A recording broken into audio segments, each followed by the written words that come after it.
Friends, we'll just check the summon banners for this coming weekend in this specific video.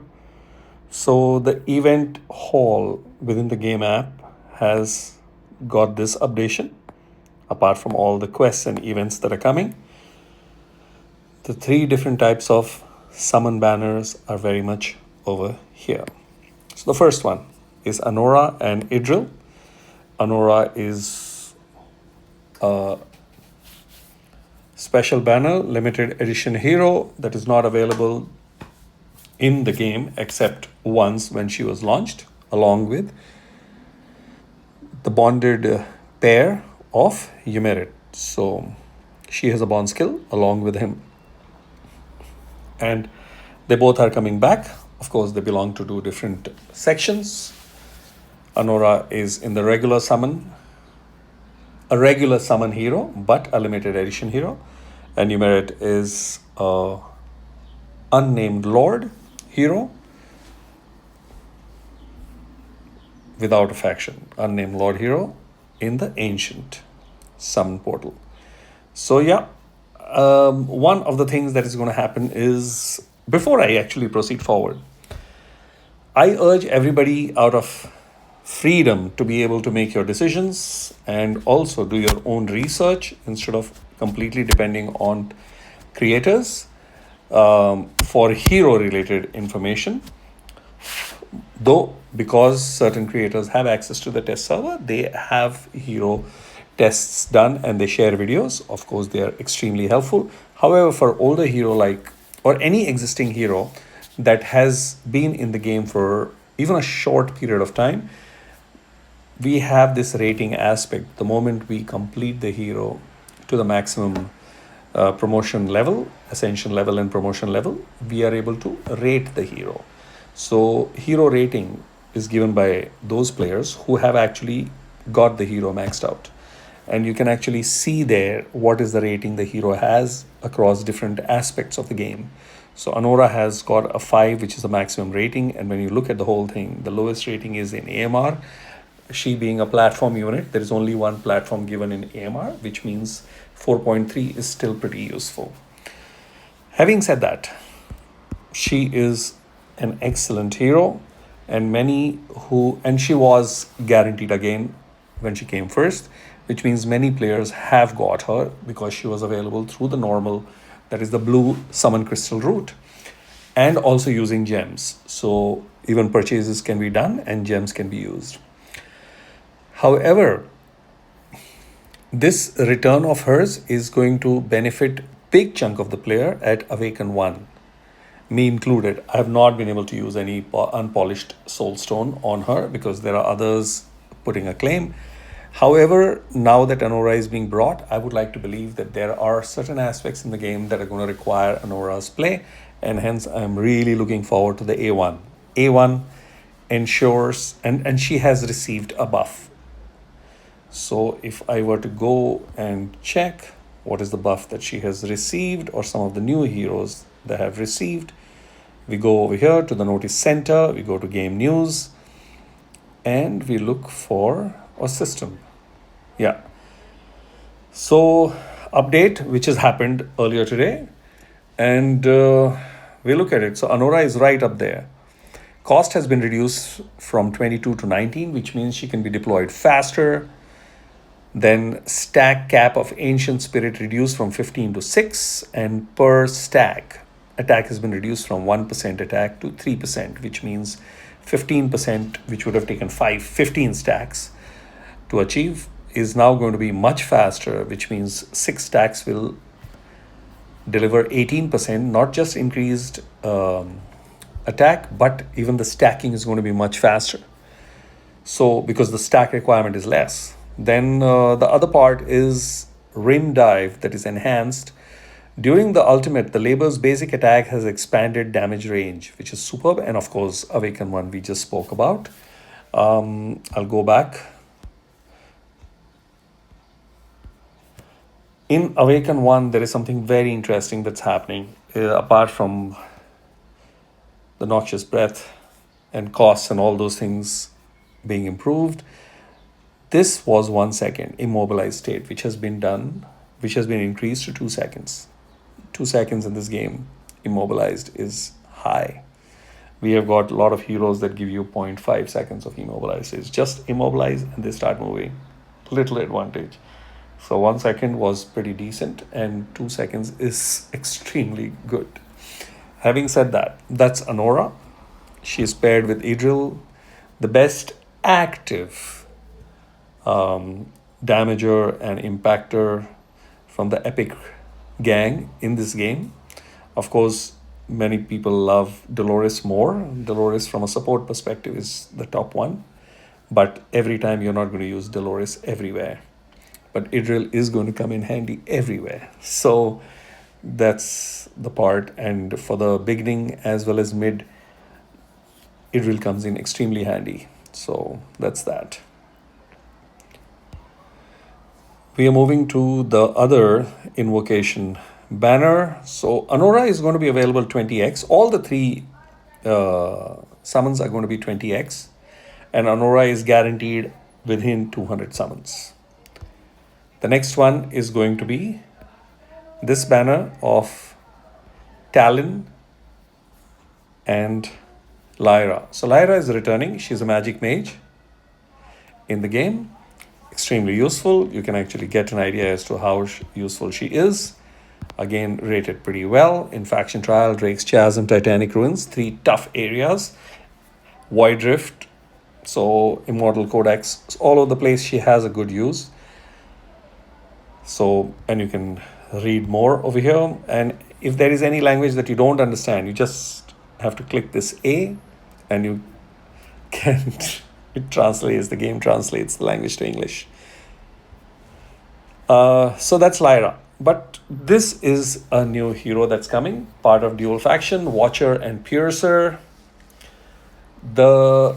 She's going to be also summoned, possible to be summoned using the blue summon crystals and gems. So Talon comes in extremely handy. Being part of the Piercer gang, she gets an enhanced additional row, or those 3 tiles, because of the Lord Hero. And whether you're using an epic Lord Hero or a legendary Lord Hero, it works with both. Her cost at 16 is a little bit on the higher side, because when I look at another magic marksman in the form of Hex is 12, so she's 4 extra. However, there is a reason for her being extra, and let's find out why. So, of course, single target attack, multi-target attack, defense penetration, hard control. 4 aspects to her kit has been announced right up there. What is the talent? Increases attack by 15% in battle.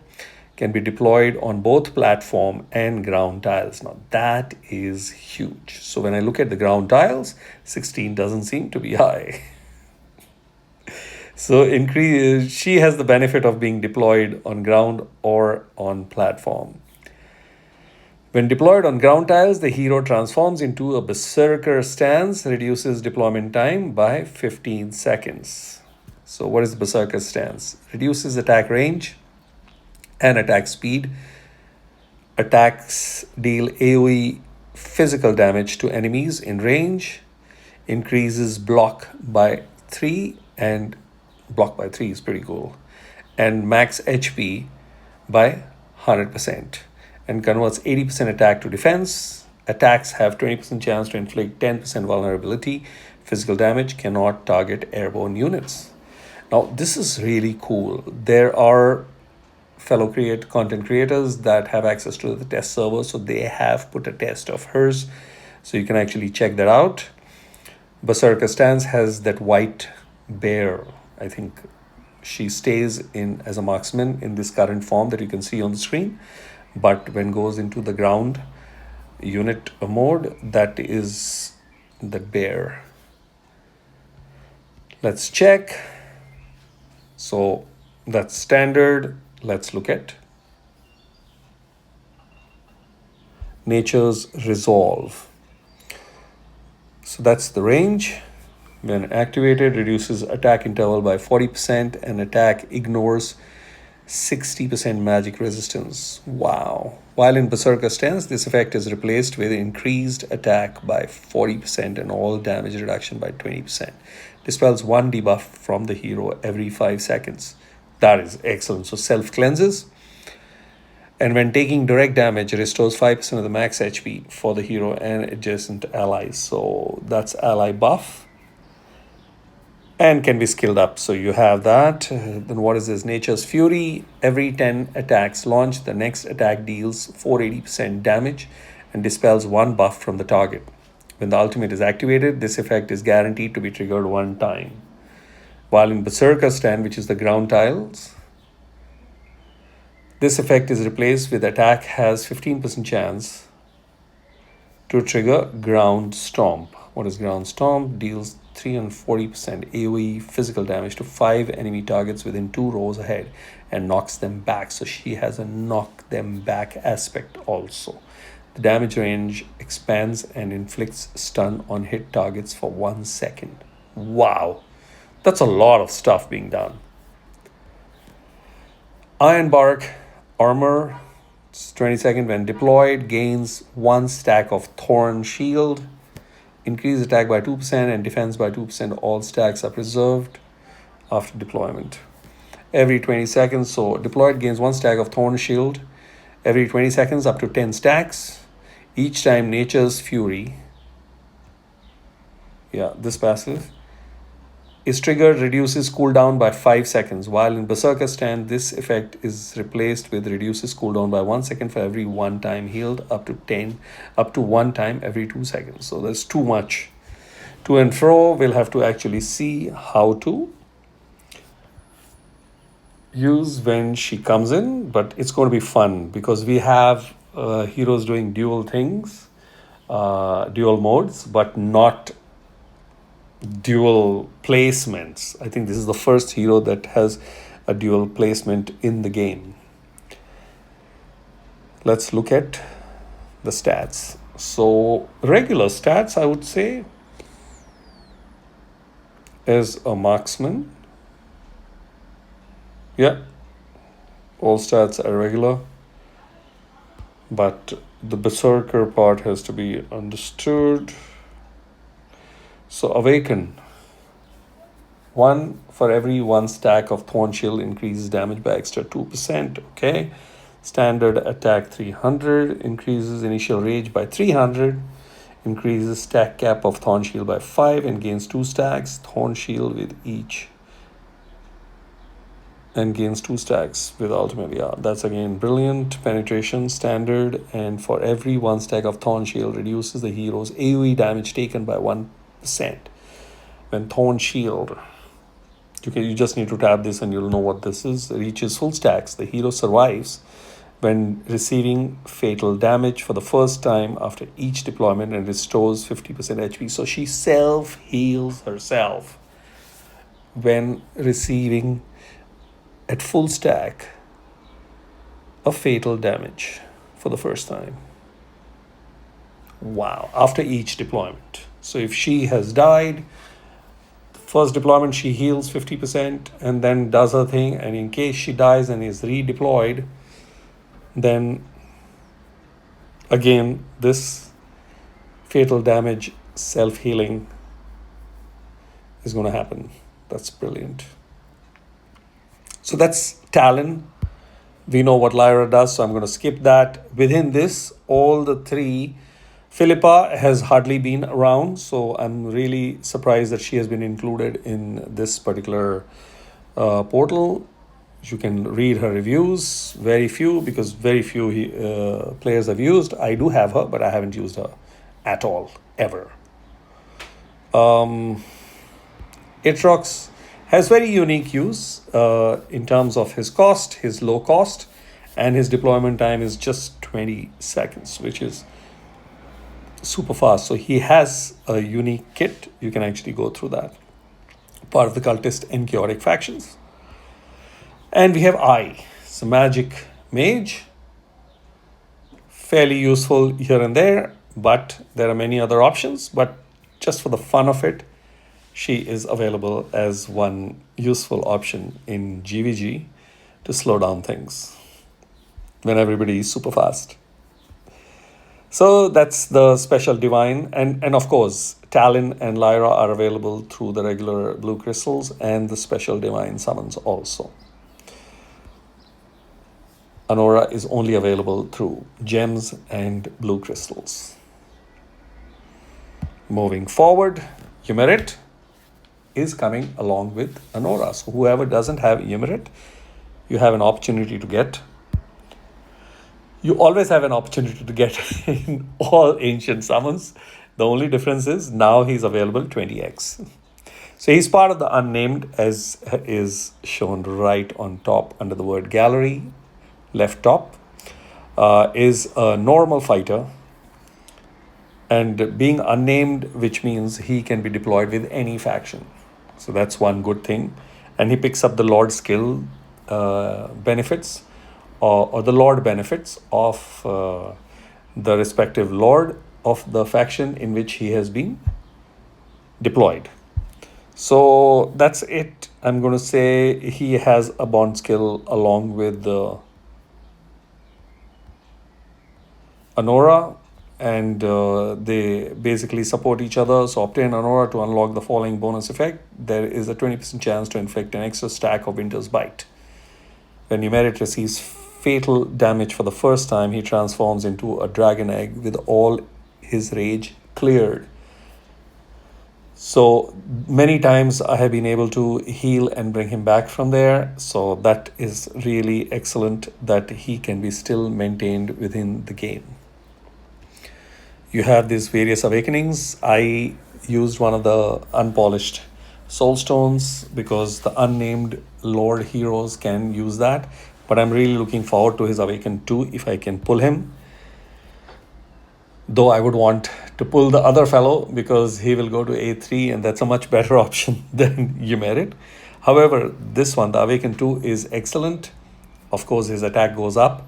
But the Ancient Blood, he gives all team members damage increase by 4%. And that gets further enhanced at Awaken 2 by 2%.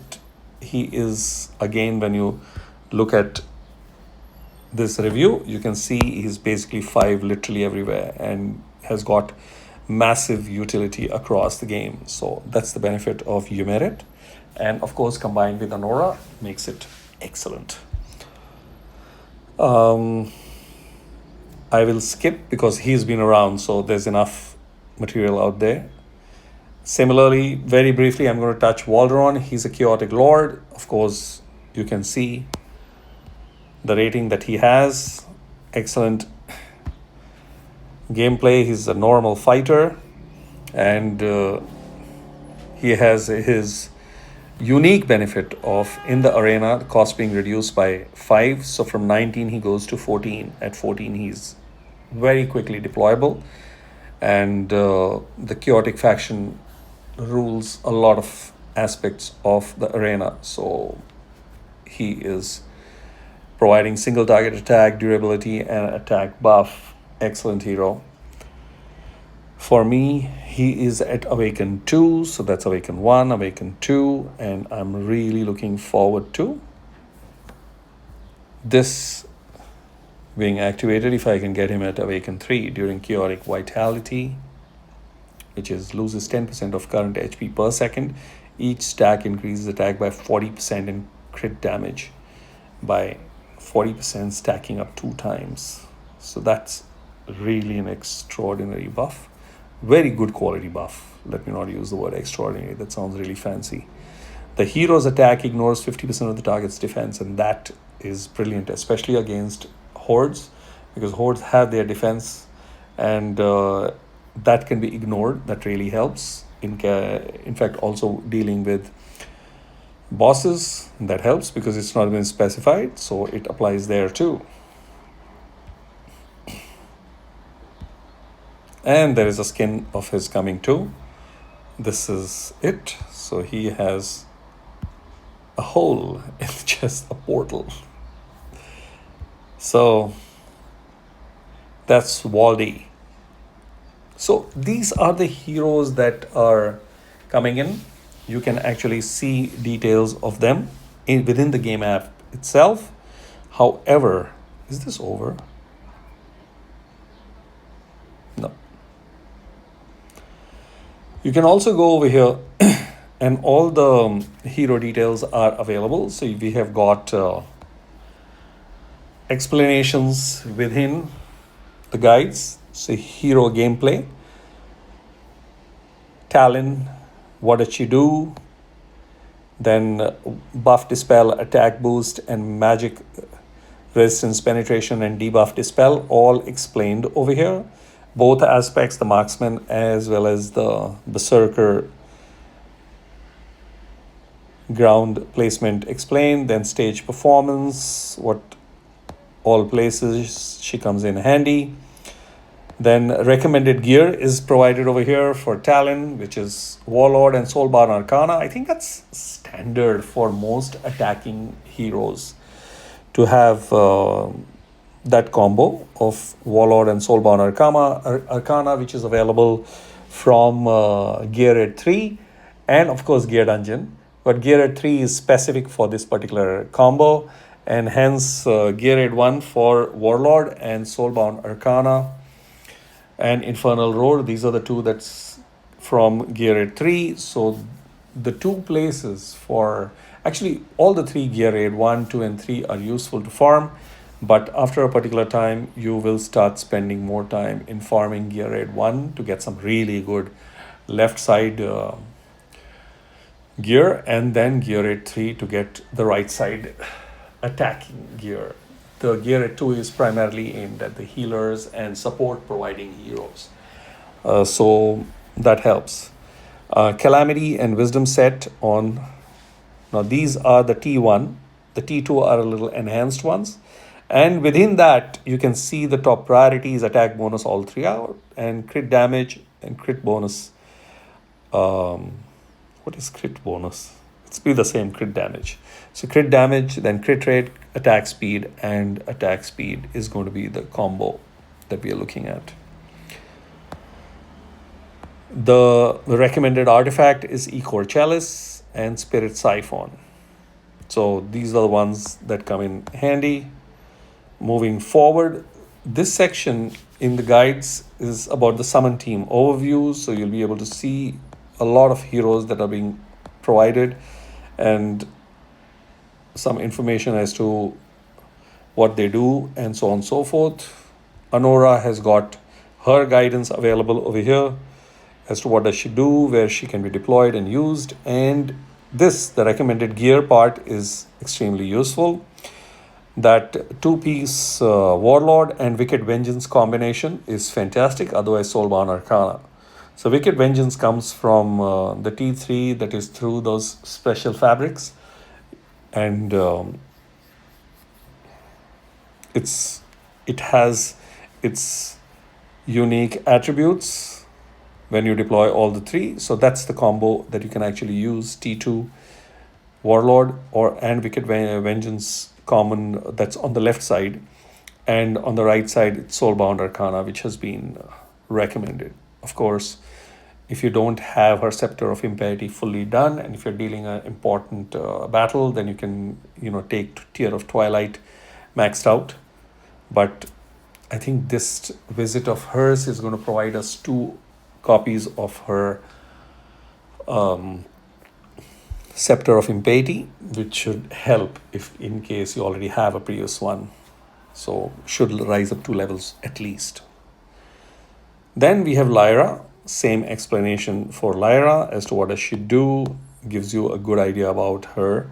Soulbound Arcana again is extremely useful. So from the looks of it, it seems that Soulbound Arcana is the favored set for all. Waldron, he has got Infernal Roar and Warlord. So Warlord is an extremely favored set, and Infernal Roar and Soulbound are the ones to actually collect and prepare. Yumerit, again, similar stuff is available. So over here, Warlord on the left hand side and Ageless Wrath on The right side, Ageless Wrath, is again got from Gear Raid 2. I just wanted to quickly check what's the recommended. Yes. So Chaotic Doomblade is the exclusive weapon artifact of Waldron. So that is one copy of that is available through the shop, the promo shop, the Egg Hunt shop, if I have to say. Wailing Skull and Shattered Hilt are the two other artifacts that you can actually use. So all this information is available. This gives you an idea about the heroes that have got buffed: Beelzebub, Beatrix, and cost reduction and improvement on Awakenings has been done. Then on 21st, Tower of Deception comes in. And also Drake's Chasm, Abyss 1, reduced difficulty of defeating Saurian Grimscale. So there is some amount of sanity that has been brought in over there that has to be seen again. I haven't gone there yet. Event notice. This informs you about the next in the 30-day login reward. It is now a package. So let's go there. Queen's Treasure. It was Nyx's skin earlier. Now it has been changed into a choice bundle, which includes Nyx's skin, Princess Macabear, then Sun Wukong, Olag, Idril skins, or you can pick up 3 ancient summon crystals. I think we have an idea what's going to happen there. So that's it. I'm going to leave it at that and say good luck for your summons. In case you don't have Anora, best luck to pick her up. And if you're able to do 200, you will surely for sure pick her up. But ideally, remember to do pity manipulation. And the way to do that is don't summon tomorrow, which is on the 17th. Hold off till 18th. So what can happen is, let me take you over here.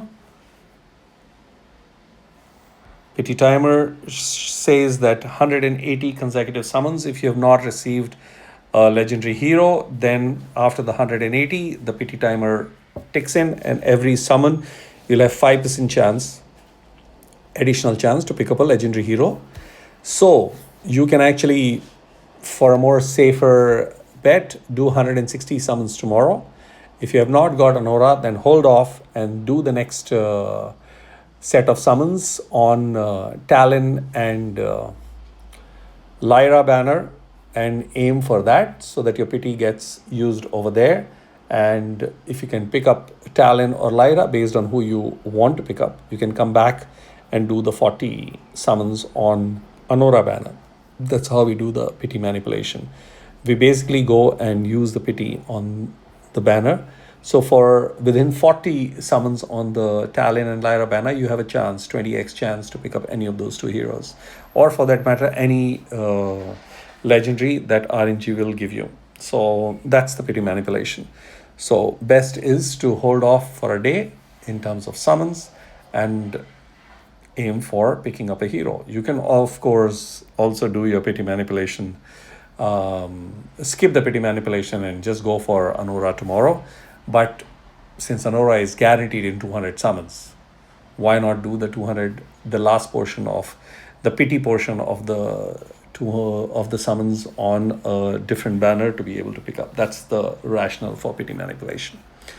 Having said that, and with all those excitement of summons, do remember that in about 2 days' time, the Easter goodies are going to start.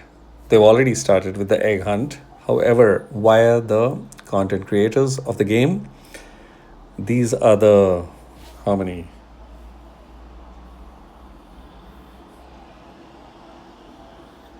So these are the 14 creators that have been mentioned over here by Watcher of Realms officially on the Discord, that they're going to be sharing exclusive promo codes, special bundles, and surprise giveaways during the period of 18th to 27th April. So screenshot it, and track their channels. The moment something comes, it spreads like wildfire. I also am aware that the game has a lot of good numbers of the promo codes available, so they won't vanish within a few minutes or a few hours. They do survive for a little longer period, so you'll be able to get, but being aware is important. That's it. So wanted to just caution and also highlight this. And you just need to type whatever is their name, the channel name, just type Watcher of Realms after that or before that, whichever way, and YouTube search will provide you the channel very easily. So there's nothing complicated in that. Some of them have got Watcher of Realms. I can see 3 of them already have Watcher of Realms in their name. So that's it. I would like to not get into the criteria that how these guys are selected and not many other. There are quite a few, even I'm there, but I'm not exclusive to Watcher of Realms. I am, but then I'm also aware that some of them are exclusive to, are also not exclusive to Watcher of Realms, but primarily I think they are mainly Watcher of Realms channels. So that's how it is. But the good part is I had not seen Biff games earlier, and there was somebody else. So there is something new that has come in, somebody new that's got added. Is anybody else? I think there is one channel name that I'm not seeing over here. Maybe the channel has stopped making. So yeah, that's it. Good luck for collecting these code gifts. It's going to be fun. I remember the last one that we had during the new year was super fun. There was a lot of gems and various other goodies galore. So that's it. Good luck and catch you in the next video. Cheers.